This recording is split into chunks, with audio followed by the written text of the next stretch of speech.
ரோஜா kitchen இன்னும் நீங்கள் subscribe பண்ணலைன்னா சப்ஸ்கிரைப் பட்டனை கிளிக் பண்ணி பக்கத்தில் இருக்கிற பெல் ஐக்கனையும் கிளிக் பண்ணிங்கன்னா எங்களோட வீடியோலாம் ஃபஸ்ட்டு பார்க்கலாம். இன்றைக்கி நம்ம கிச்சனில் முட்டை தோசை செய்ய போகிறோம். அதுக்கு தேவையான பொருட்கள் என்னென்னு சொல்லி பார்ப்போம். தோசை மாவு எடுத்துக்கோங்க. எப்போதும் வீட்டில் ஆட்டி வச்சுருக்க தோசை மாவு எடுத்துக்கோங்க. 3 முட்டை எடுத்துருக்கேன்னா, வெங்காயம் குட்டி குட்டியாக கட் பண்ணி வச்சுக்கோங்க. வெங்காயத்தை, பெப்பர் எடுத்துக்கோங்க, கொத்தமல்லி எடுத்துக்கோங்க, கூட கொஞ்சம் உப்பும் எடுத்துக்கோங்க. எப்படி செய்யறதுன்னு பார்க்கலாம் வாங்க. 3 முட்டையில் வெங்காயத்தை ஆட் பண்ணிக்கோங்க. குட்டி குட்டி வெங்காயத்தை கட் பண்ணி வச்சுருக்கோம்ல, சின்ன சின்னமாக கட் பண்ணி அந்த வெங்காயத்தை முட்டையோட ஆட் பண்ணிக்கோங்க. அது கூட உப்பையும் ஆட் பண்ணிக்கோங்க. உப்பு உங்களுக்கு தேவையான அளவு போட்டுக்கோங்க.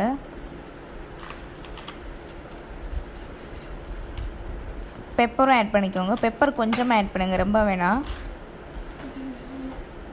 நல்லா பீட் பண்ணுங்க. நல்லா இந்த மாதிரி பீட் பண்ணி எடுத்துக்கோங்க. தோசைக்கல் எடுத்துக்கோங்க. தோசைக்கல் நல்லா காஞ்ச பிறகு நம்ம எப்போதும் தோசை ஊற்றுற மாதிரி தோசை மாவு எடுத்து தோசை ஊற்றிக்கோங்க.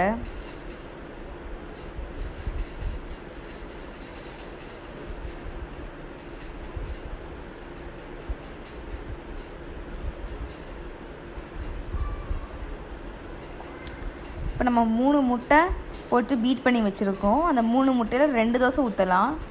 இப்போ நான் ஒரு தோசை தான் உங்களுக்கு ஊற்றி காட்டுறேன்.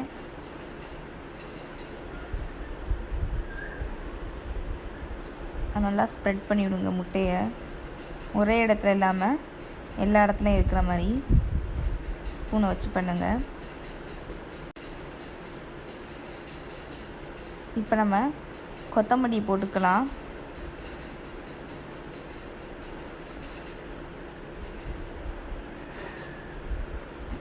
மேலே இன்னும் கொஞ்சம் பெப்பர் ஆட் பண்ணிக்கலாம். கொத்தமல்லி பெப்பரும் ஆட் பண்ணோன்னே நம்ம தோசையை திருப்பி போடலாம்.